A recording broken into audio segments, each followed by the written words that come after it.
IT Pro TV, an easy, entertaining approach to online IT training. Stream over 2,000 hours of up-to-date, high-quality video content live and on demand. For a free 7-day trial and for a limited time, get 50% off a monthly membership for the lifetime of your active subscription. Visit itpro.tv/startup security and use the code SS50. Gain control of cyber risk with Tenable.io, the first vulnerability management platform built for today's elastic assets like cloud, containers, and web apps. Discover a fresh, asset-based approach that prioritizes vulnerabilities while seamlessly integrating into your environment. And improve ROI with the first elastic licensing approach based on assets, not IP addresses. Tenable.io delivers the data and context you need to secure your elastic attack surface. Start your free Tenable.io trial today by visiting Tenable.io.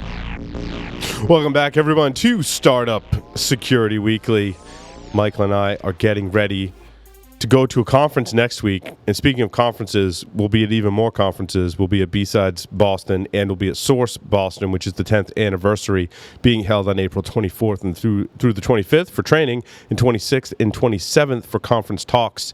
Events will take place in Boston at the Courtyard Marriott downtown. Security Week listeners get a $100 discount on either training or the conference using the code Security Weekly. Fantastic trainings that are happening. Make sure you go check those out. Like the dude that did all the research for, led the research for C++ secure coding is teaching a class on C++ secure coding. Like, that's how they roll. So make sure you look at those training courses because they're really good. And we'll be there doing Hacker Movie Trivia. Hopefully we'll have our glasses by then. Did I tell you about these glasses we're getting, Michael? No, I'm interested, though. We're printing up like shot glasses, rocks glasses, pint glasses. They have our logo on them. And then on the other side is a Hacker Movie quote, like Too Many Secrets or Hack the Planet. Oh, that's really cool. Yeah. So are you having them etched, or are they we're printing. applique? Yeah, we're printing right on the glass. Like it's not a full color yet. I can actually do a couple of colors and just put it on there. So that's what we're doing. It's going to be cool. But they're not going to be ready for Orlando. They will not be ready for Orlando, unfortunately. I didn't have the idea until it was too late. It's okay, though. It's a good idea. We're going to have to do it again. And, just to throw the pitch in, so we've got the leadership workshop is on Sunday, and I've actually, off of the last couple of weeks, I've recalibrated. I'm really looking forward to this. This is going to be a good hands-on thing, and apparently we've got a good turnout. But I agreed to do office hours. So I've got office hours on Tuesday. First come, first serve, 50-minute slots for about 2 hours or so. So if anybody wants to chat with me about leadership, communication, whatever, I'll be there and I'll be available. And then if I'm not there, I'm going to try to come hang out in the booth and chat with people and do trivia and stuff like that. And then we've got a leadership panel. We're closing out the conference on Wednesday with a good discussion about what happens when you get thrust into the leadership position. So we've got some folks that have been through it. They're going to share some of their experiences and try to ease the transition for everybody else. So I think it's going to be a fun conference. It is. It's going to be fun. Yeah, I'm looking forward to having you in the booth playing Hacker Trivia, movie trivia with you. And we've got, if our TV gets there on time, I built a Raspberry Pi that plays random Hacker Movie clips. Oh, that's awesome. It's pretty cool. It's pretty fun. So we'll hopefully have that in our booth. We had all these ideas at the last minute, so we're kind of scrambling to get it all together. But we'll definitely have that at B-Sides, and we'll definitely have that at Source Boston. And we're planning on DEF CON, maybe DerbyCon, and some other conferences throughout the year to do this. And it's a lot of fun, and it's great to talk with people and do something interactive and engaging. I don't know if that speaks to the startup mindset, right, Michael? And I think it does, yeah. And how you market and how you build your startup, right? I mean, because you can go to a conference and sell Hack Naked t-shirts like we did, or just give stuff out. I think it's really cool that we're able to do this thing where we actually interact with people and talk with them. So, and it's funny, for my startup Offensive Countermeasures, I was just talking to random people and they would come by.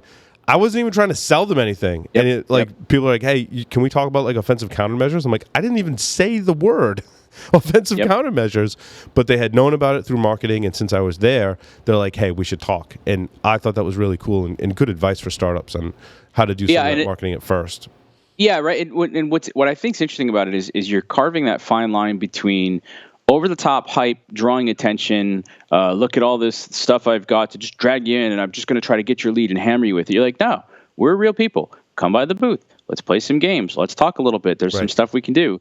And that's good for us on the show. It's good for the community. It's just, human. So it's kind of cool. But then people realize that and they say, well, hold on, you guys are doing these other things. Let's talk about those too. Cool. And I'll tell you, one of the things that usually happens to me in that situation is I'm like, oh, I wasn't really ready to talk about that. Like, so just know if you're in that mode, you should have, right. I hate the hackneyed approach of an elevator pitch, but you should at least be able to bluntly pre-qualify somebody. So you should be able to say, cool, so I try to solve XYZ problems. Tell me more about what's going on in your world. Let's see if it's fit. And if it is, I'd be happy to schedule time to follow up with you. And so that you can learn enough to determine where to take them or whatever. And then you can probably impart some piece of value. I feel like I should pause here and like take some notes for myself. So I'll just have to play this back. Like, that's awesome. That's a good idea. Also, I should do that. Also in the booth, we've been known to have bourbon, which I find really helps. Yeah.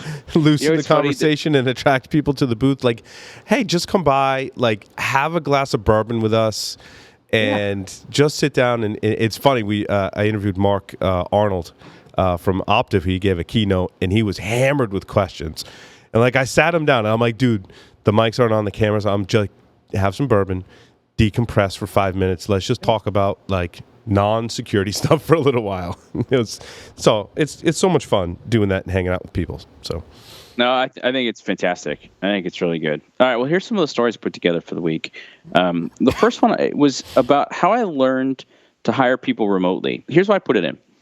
I think when you run a startup and you're trying to find the right team and the right talent, more often than not, we're going to be building remote teams, or at least teams that can operate remotely. The other part to it, though, is it's clear to me that this concept of a security shortage is a myth, or it's of our own making, and so it will resolve itself out. But I see a lot of people say, "Well, I can't hire anybody remotely." Of course you can. That's right. Of course you can. And so I thought, this is an interesting way of taking a look at it. And so it was talking about, there's a lot of startups and the teams have never met. By the way, if you're that startup, definitely put some budget together to get your folks together. I agree. It's a fantastic way to do stuff. But here's the thing that I loved the best. And this is going to be kind of interesting because there's 3 points.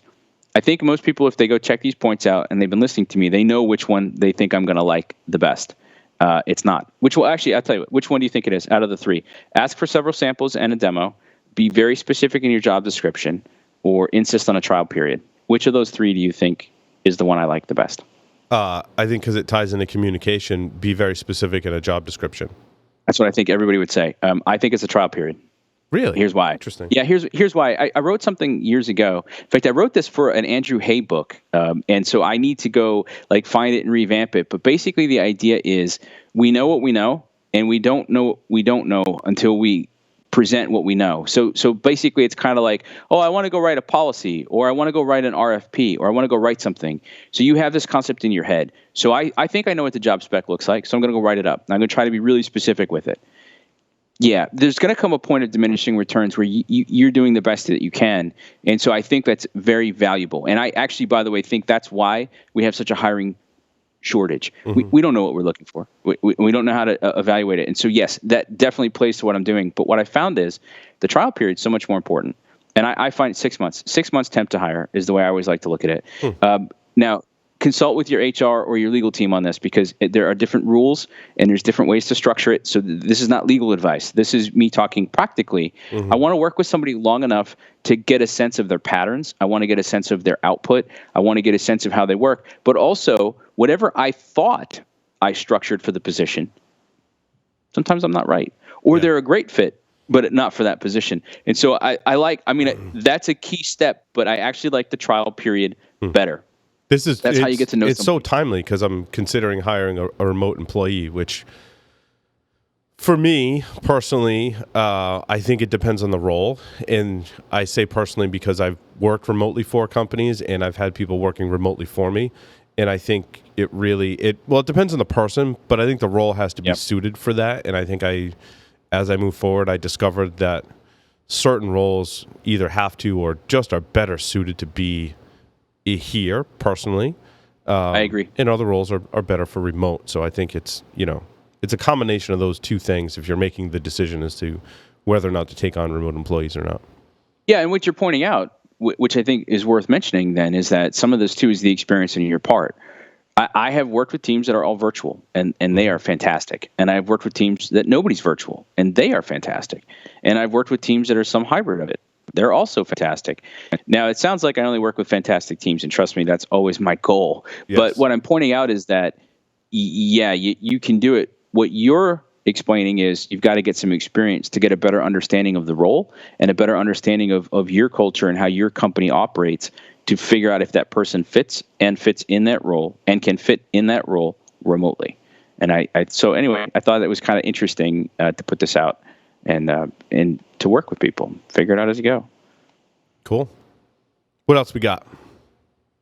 Well, I put up a couple that I thought were interesting. So this was behind when your processes fail, the hard truth behind the fluff.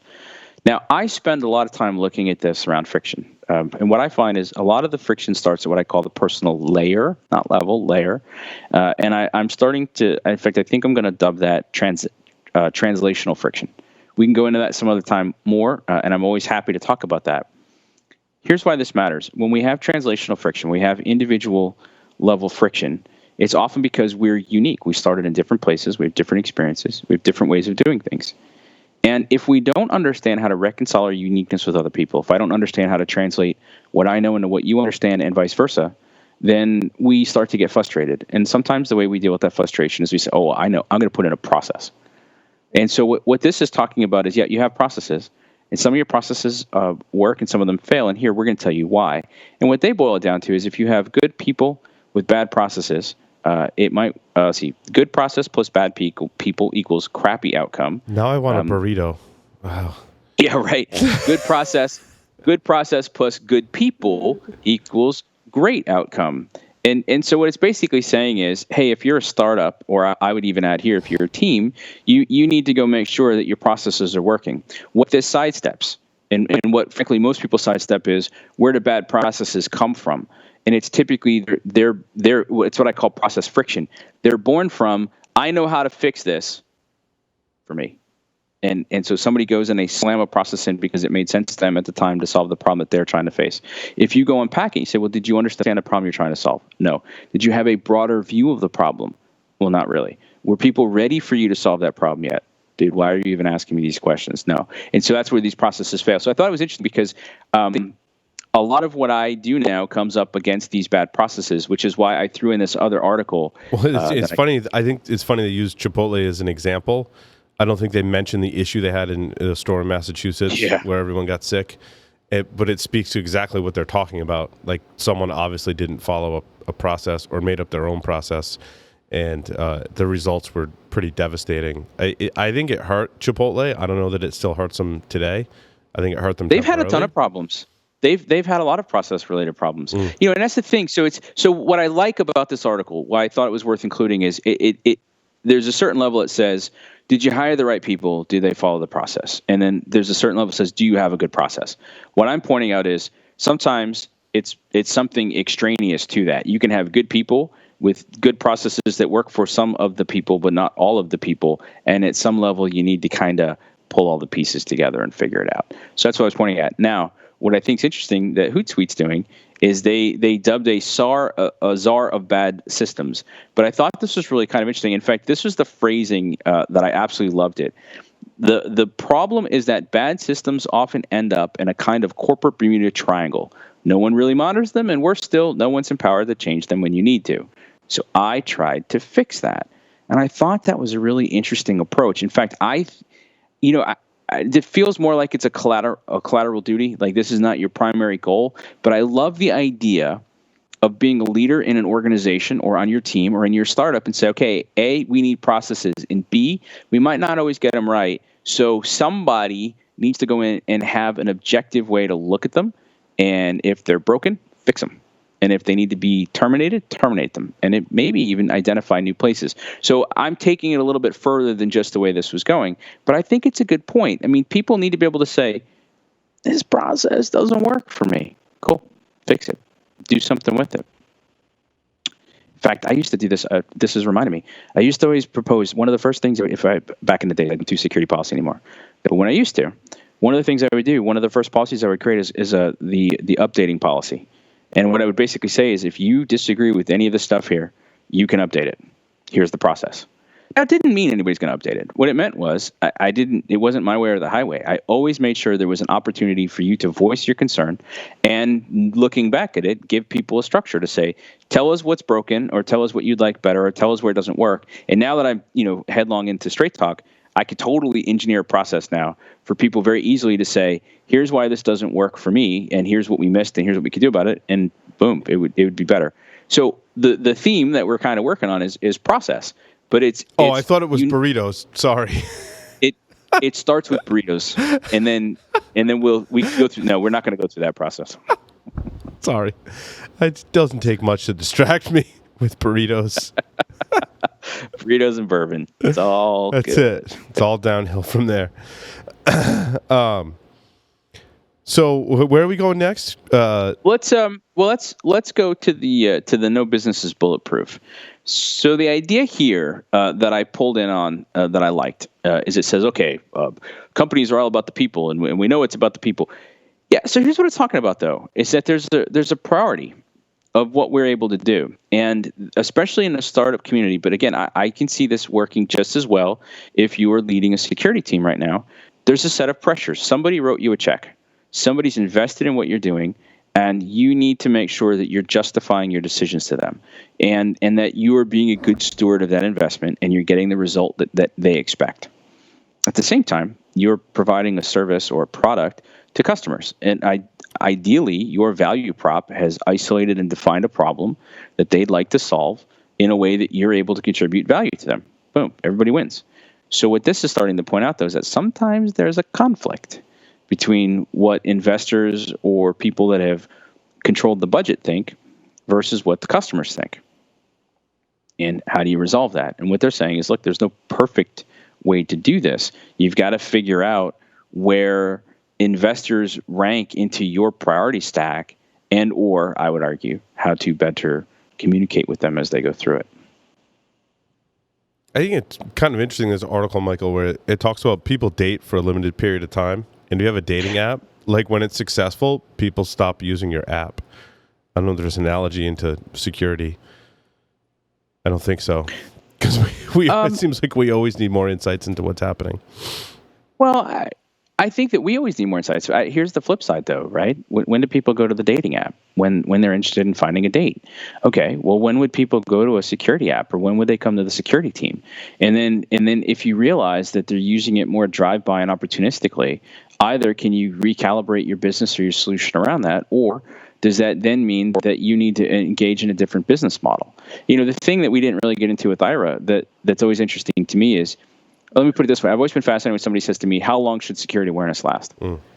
Let's sidestep for a second the definitions of training versus awareness versus development. Here's what I typically find. If somebody learns the new skill and they've exhibited it properly, the answer, it's not, it's a light switch. It's not a dial. It's not a timer. There's some level to it. So I think what's interesting about this is, how do you figure out how this works? And so what they're saying in this case is, okay, we solved it. We solved that problem. It's bulletproof. We're going to give them a way to communicate. And they go, yeah, no, that's not really it. That's, and people aren't going to pay for it. Okay, all right, we're going to solve that problem. And so I think the thing that I'm looking at here that I thought was interesting was, there isn't a bulletproof way to do it. What I find, again, in coming out of a Straight Talk workshop this week, you've got to bring people together and give them a voice in the process. And it might mean helping investors better understand the way that your customer base is operating. But by the way, do you know how your customers are operating? Because there's a third dimension in this that I think is kind of interesting. And Paul, you and I probably get caught up in this as well. We spend a lot of time looking at what we're doing. And we maybe are in touch with our customers and our investors or our backers or whatever. So we think we've got it all mapped out and figured out. But, we're running down that rabbit hole too, and we get excited. We're pulling on the threads. And you go back to the customers, and they're like, the hell are you talking about, dude? That's neat. That's not my problem. And you're like, oh. So, the big takeaway here for me is, there is nothing bulletproof. Go back to the things you and I keep talking about. Can you sell what you do to somebody else? We're always in sales. I think I've mentioned this before, but my son is getting ready for high school, and so he's been talking to me about STEM stuff a lot. And so I'm a big proponent of STEAM. You put the A back in. A is the arts. Arts is empathy. Empathy is your pathway to leadership, especially at that younger age. But what I said to him was, especially given what I do for a living, I said, son, his name is the same as mine. I said, I want you to understand some of the fundamental concepts of leadership and communication. And frankly, if you've studied anything, go study sales. If you can learn how to sell yourself, sell an idea, sell a concept, and you understand the fundamentals of how to translate something that you understand into something that somebody else understands, or vice versa, you're set. STEM, you can pick up. There's all sorts of things you can do later, but those skills are always going to be in demand. I think the same thing applies here. So if you're in a startup, investors are going to have ideas and experience, and they're awesome. And your clients are going to have ideas and experience, and they're awesome. And Paul and I ask people all the time, how do you reconcile 10 different customers that want 10 different things? How do you prioritize that type of stuff? Just remember, too, you got to throw yourself into the mix. And at some level, you've got to be able to sort out all those different things, prioritize it, but then go back and make sure everybody understands what you're doing. And they may not always be happy, and that's okay. But that was my big takeaway. No, I agree. I don't think I have anything else to add. It was very good. Diatribe? Something like that.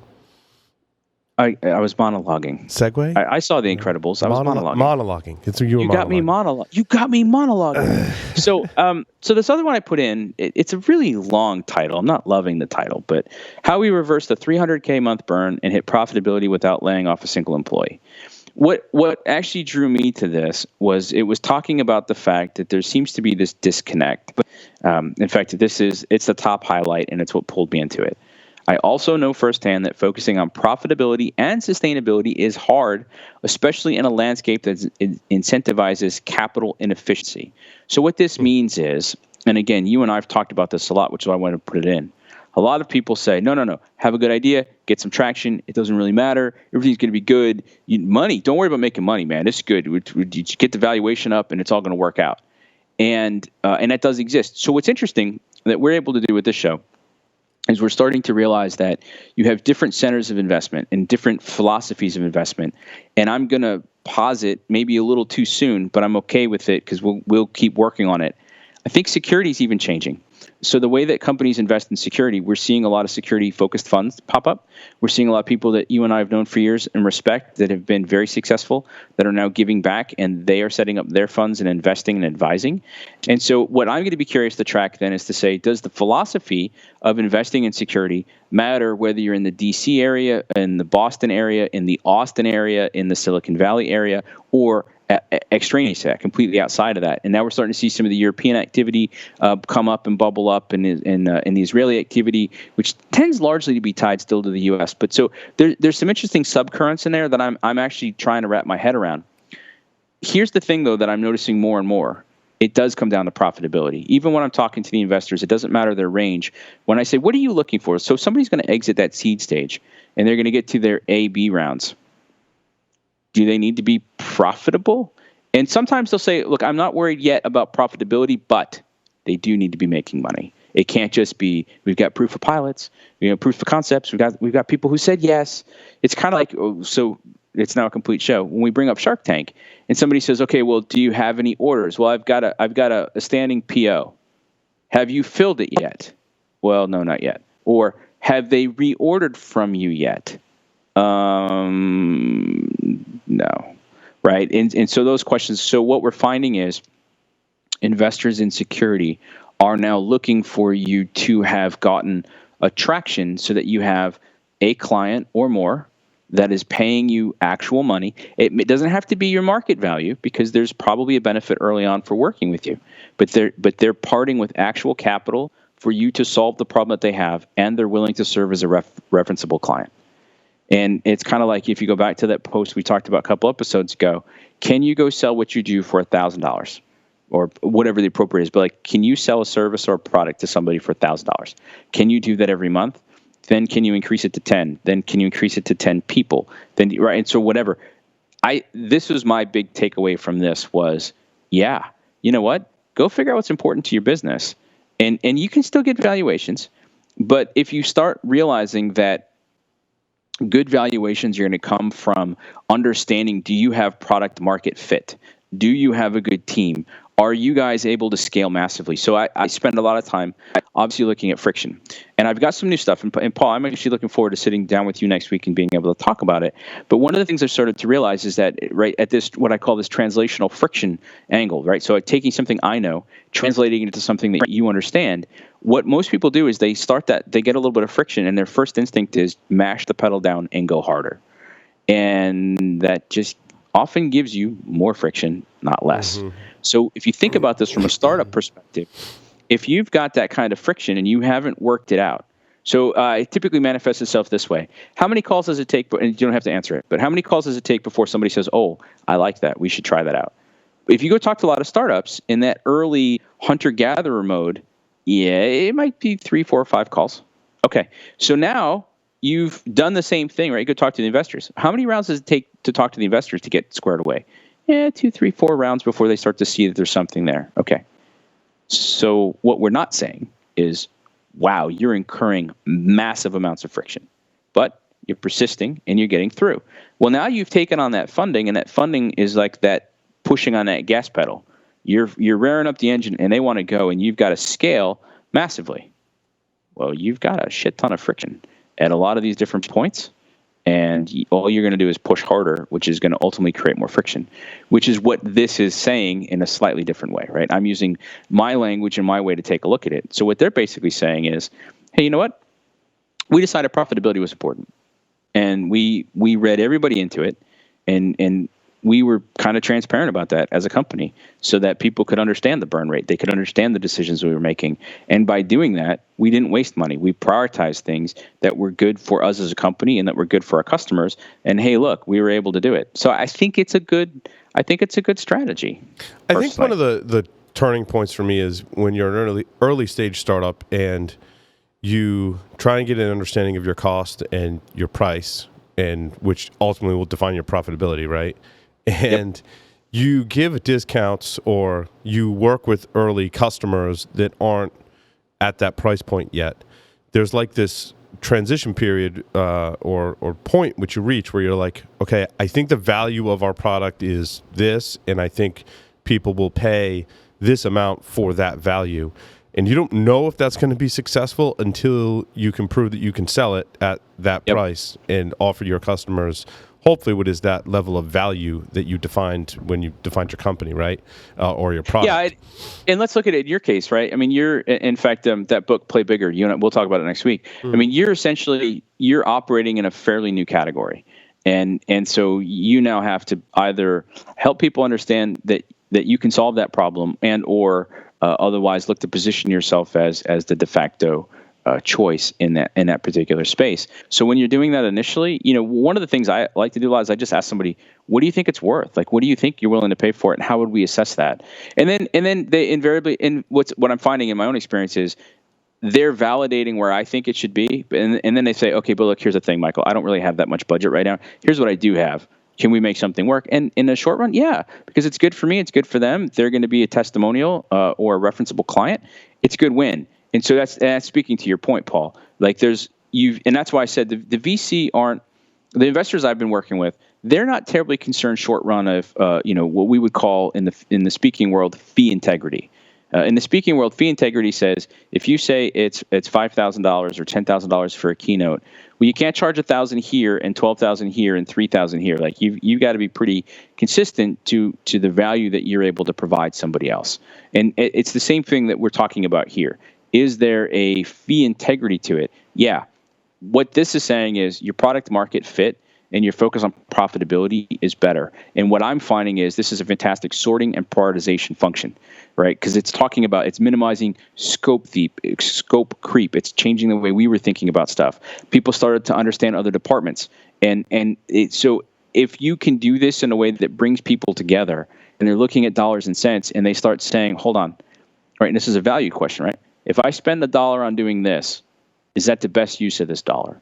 And you don't have $1. You've got 10, or you've got 100, or you've got 1,000,000 of them. And so the question is, what's the right allocation of the dollars?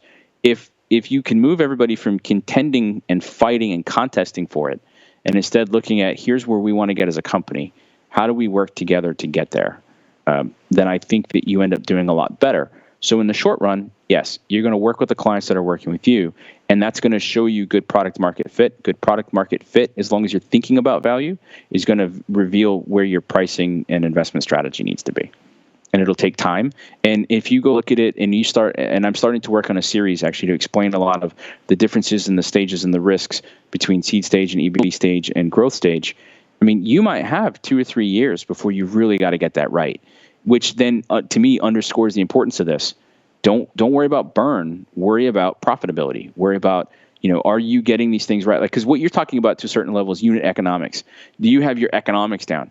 Yeah.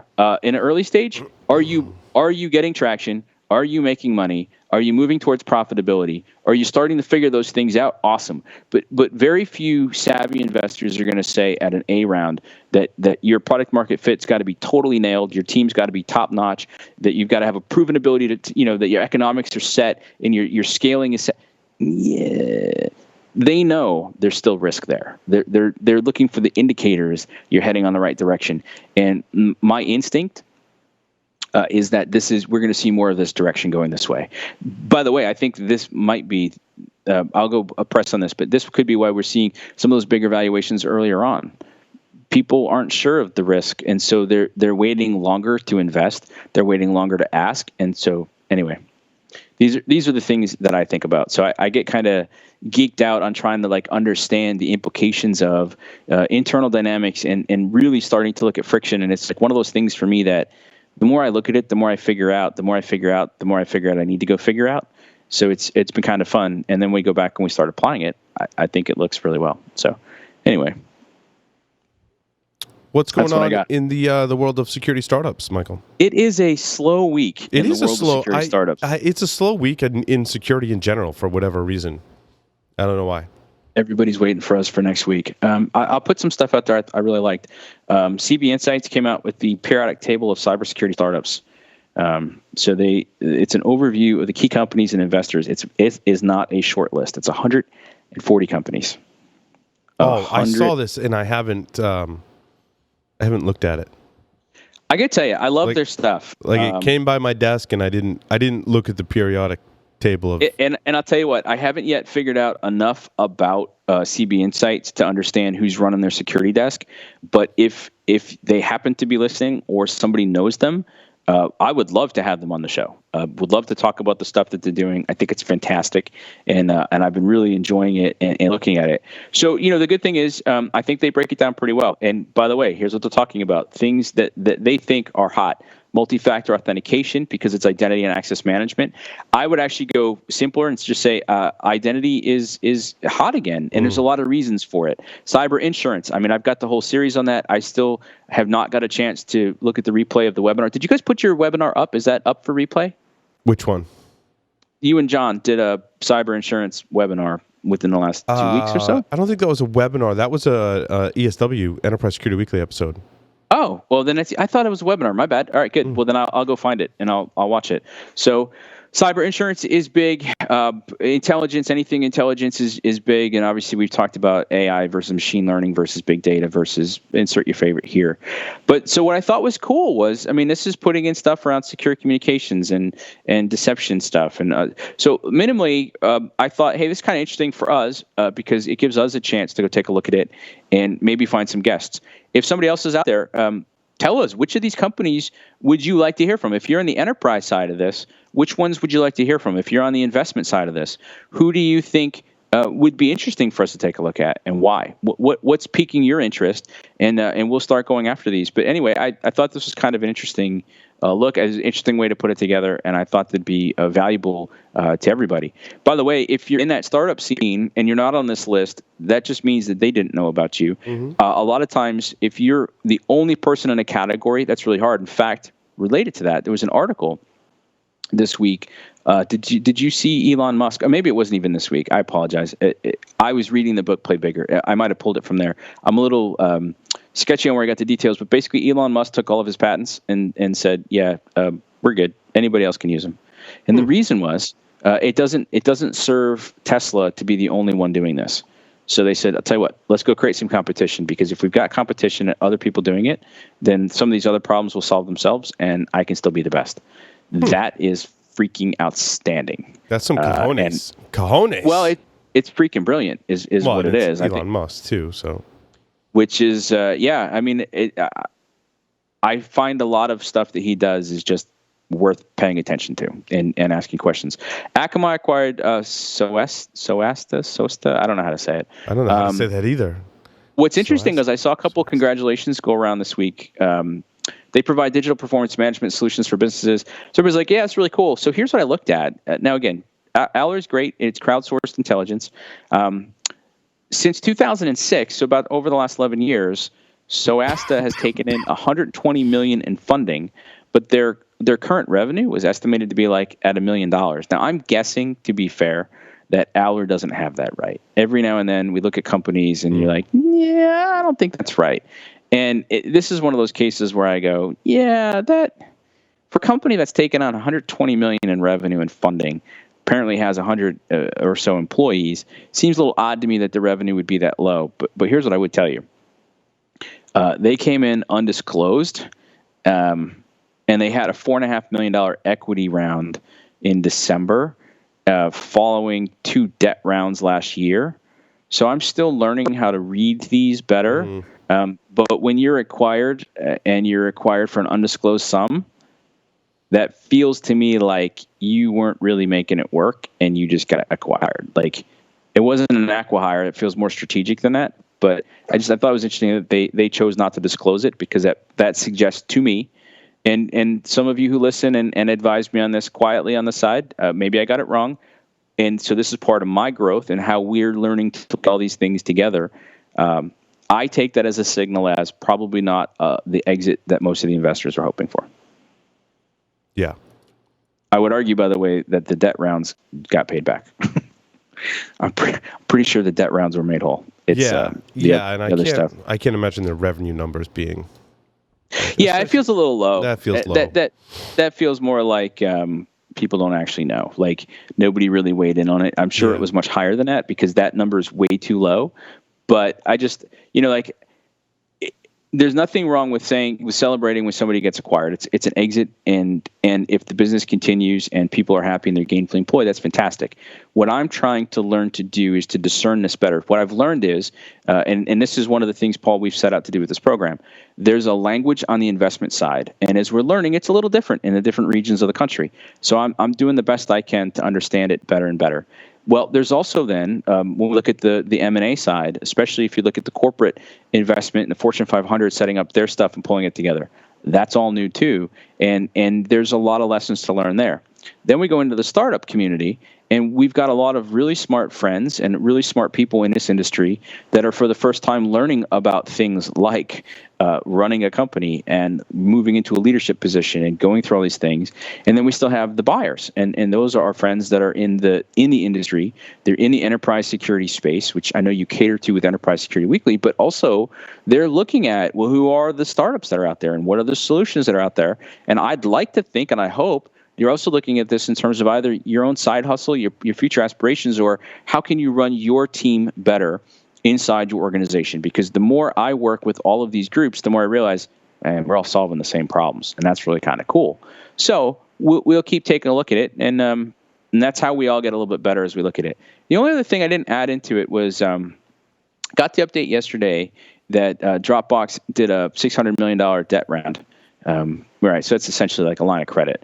And there was a story that just came out today that basically said they think this is what gives them the flexibility they need to explore an IPO as soon as this year. And if you go look at how much money, I mean, they did like a $500 million debt round last year.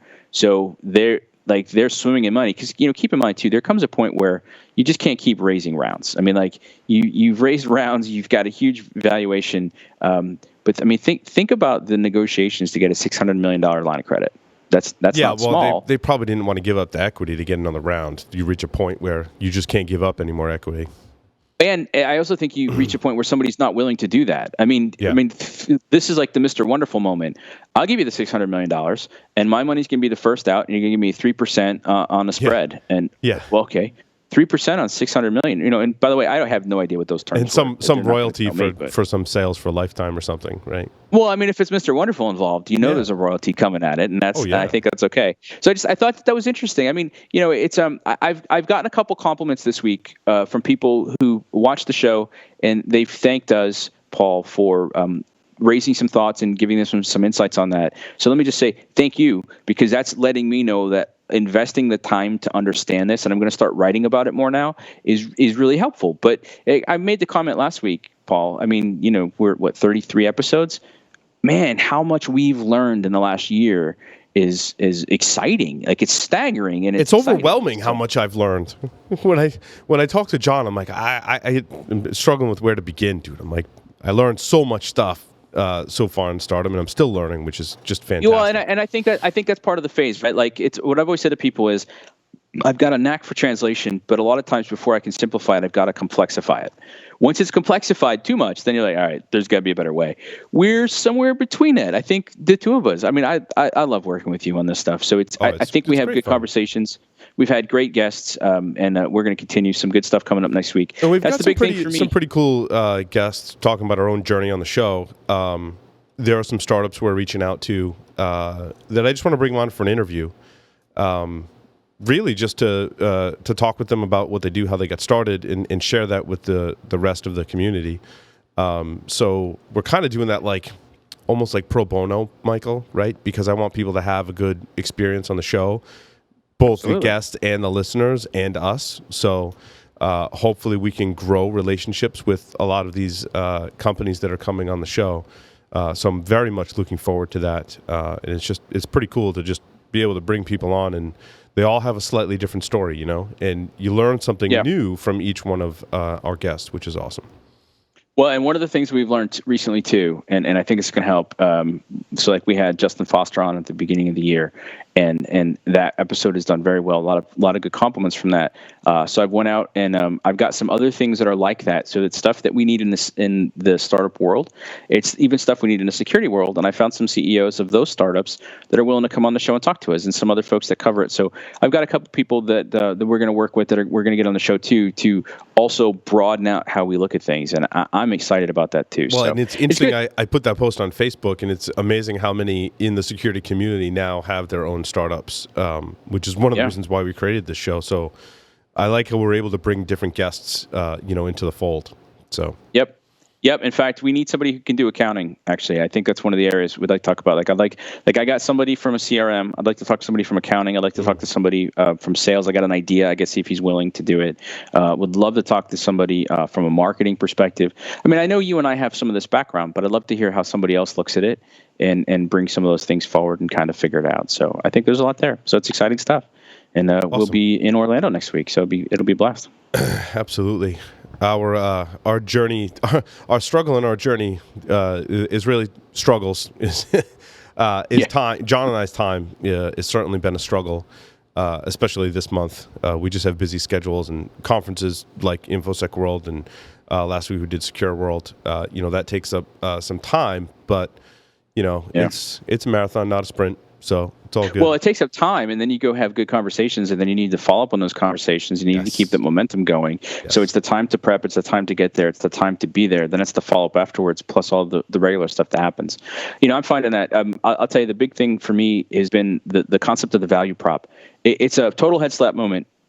For the last decade, people have thanked me, right? I mean, you've known me. We used to be communicating the value of security is what we talked about, right? It's all about value and friction and translation, all that type of stuff.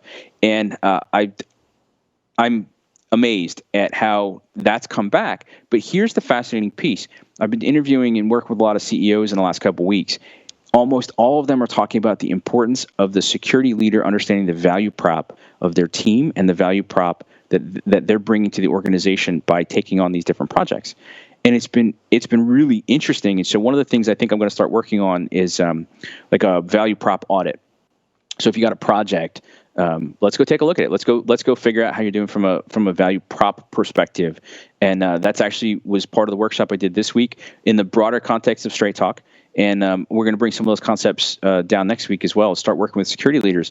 And you'll love it, Paul, right? Here's what we start with. What problem are we trying to solve? Oh, I don't have it. I've got new business cards.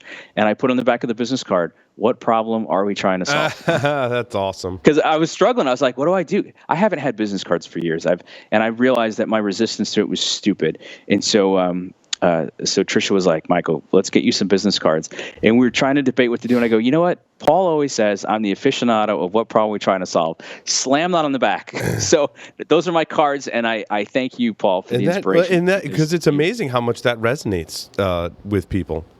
It's the right question. Now, here's what I'll say to people. It's the right question, and people resonate with it. But then when you sit down with me and you start trying to answer it, what you usually find is that we've compounded the problem too big. So my new thing is what problem we're trying to solve. The key is you have to isolate the root problem or the real problem, define it properly, and then elevate that.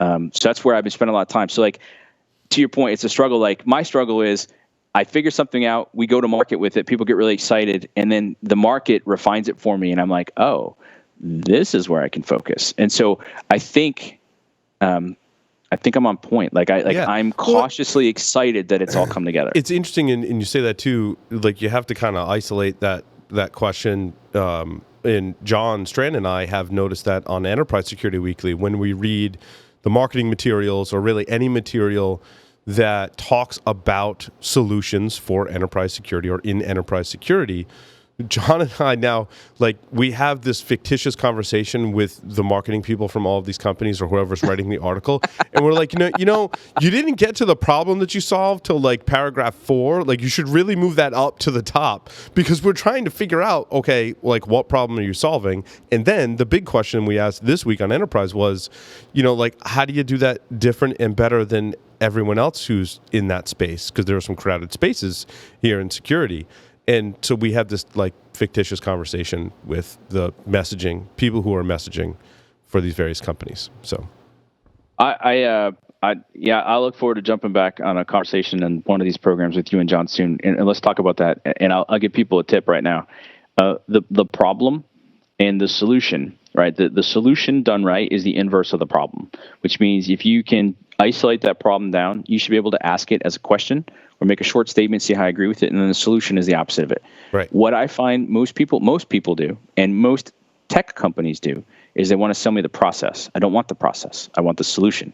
If you frame the problem the right way and your solution sounds credible, then I will ask, how do you do that? When you can do that, then you know you've got the problem isolated the right way. Mm-hmm. Cool. All right, I think that's it. Drop the mic. We're out. Drop the mic. We're out. That's this episode of Startup Security Weekly. See everyone next time.